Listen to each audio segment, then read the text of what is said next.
Hey rail fans, welcome to the workbench. Today we're going to install sound in 8148. This is a Bachmann GP38-2 with DCC installed. However, it's only motor control and the CVs that you can change are very limited. So what we're going to do for the upgrade is we're going to install a Soundtraxx Tsunami AT-1000 and a Railmaster Hobbies bass reflex speaker. The upgrade should be pretty simple since it's already DCC and we just need to swap out boards and make rooms for the speaker. So let's go ahead and get started. I took the screws out that hold the board in place and loosened up the wiring a little bit, that way I had something to hold on to while I was doing the desoldering. So what we're going to do is disconnect the wires.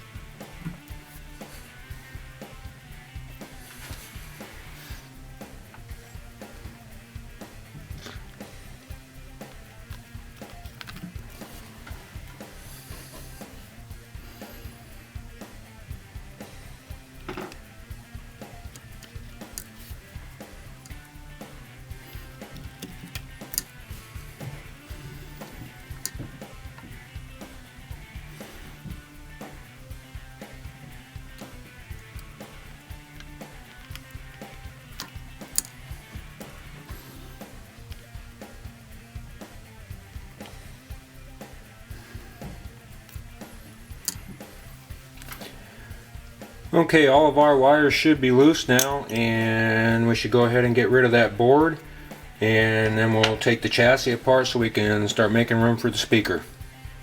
There were 4 screws that were holding the top part of the chassis to the bottom part along with the trucks.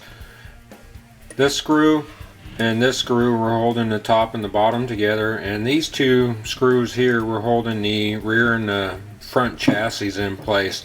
So I've already taken them apart because I'm going to take this top part off and I'm going to cut out this area here for the speaker, and I'm either going to use a hacksaw or a jigsaw with a metal blade, and I don't want any of those filings or cuttings to get down into the motor area.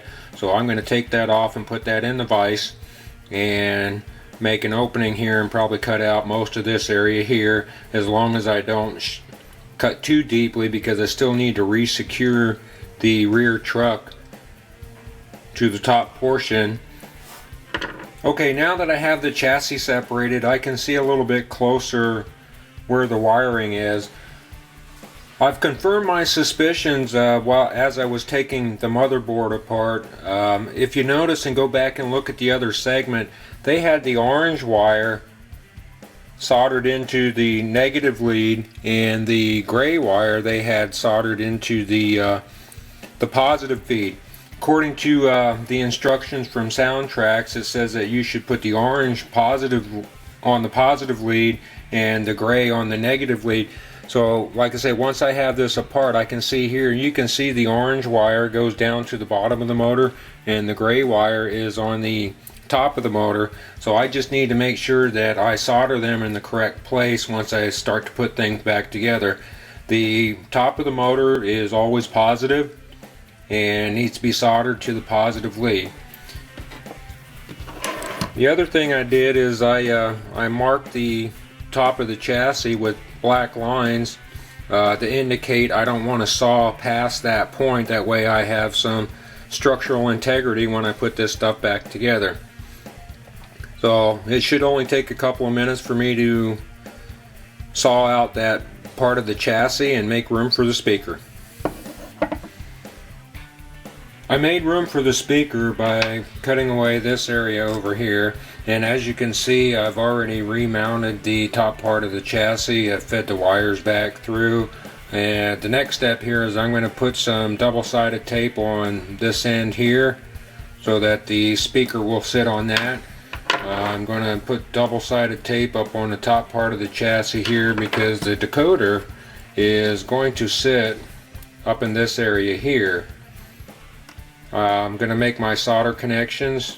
You can see here the rear positive and negative. The positive and negative for the motor leads. Speaker connections are up here, and of course then I have my leads for the front pickup.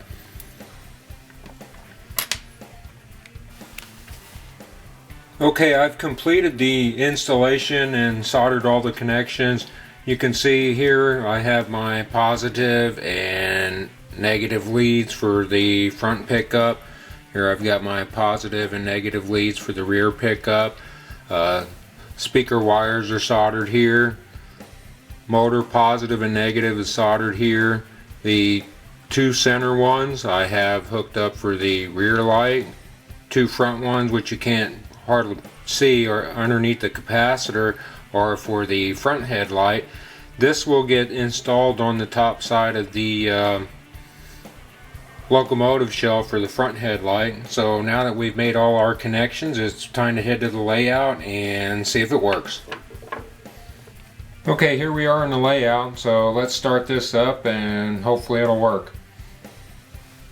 This decoder is fresh out of the factory, so it should be programmed to address 03.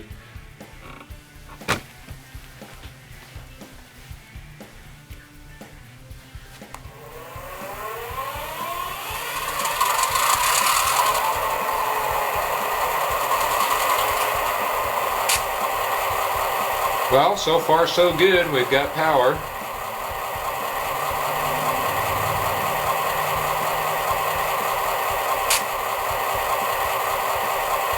And try it forward.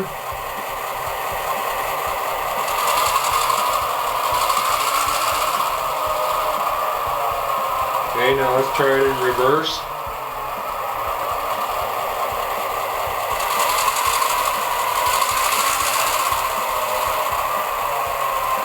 Let's see if the front headlight works. So far so good.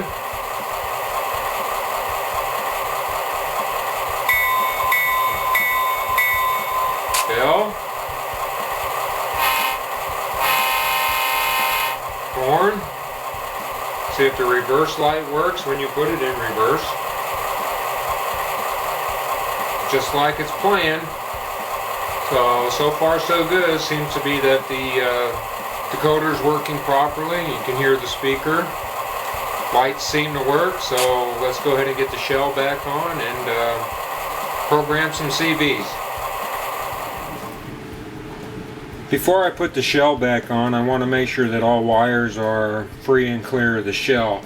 And if you noticed here during the installation, I used double-sided foam tape for the speaker and for the decoder board. What that did is that gave me some space between the frame and the speaker so that I could tuck the wires, especially for the rear pickups, underneath the speaker and the speaker wires. Same thing here on the front. You can see the wires for the motor leads are tucked underneath the soundboard. I don't want anything out over the edges of the frame, and because I don't want it to bind up with the shell, get pinched, create a bare spot, and then have a short somewhere down the road. So I want to make sure that everything's tucked inside before I put this shell on. This front headlight assembly here is going to go and be mounted to the top side of the cab. The rear one here, as you saw earlier, it does work, so I'm just going to put some shrink wrap tubing over top of that, but I'm not going to heat it. I'm just going to use that as kind of a tunnel or a shroud so that's directed out of the rear, and the same thing with the front. If you notice, in the front here I have some heat shrink tubing taped to the top side of the shell, and the front headlight is going to insert right inside of there, so instead of having that campfire in the cab syndrome. Well, that's it for today. I think we did pretty good on our sound conversion. I think it's time to go run some trains. Once again, thanks for watching.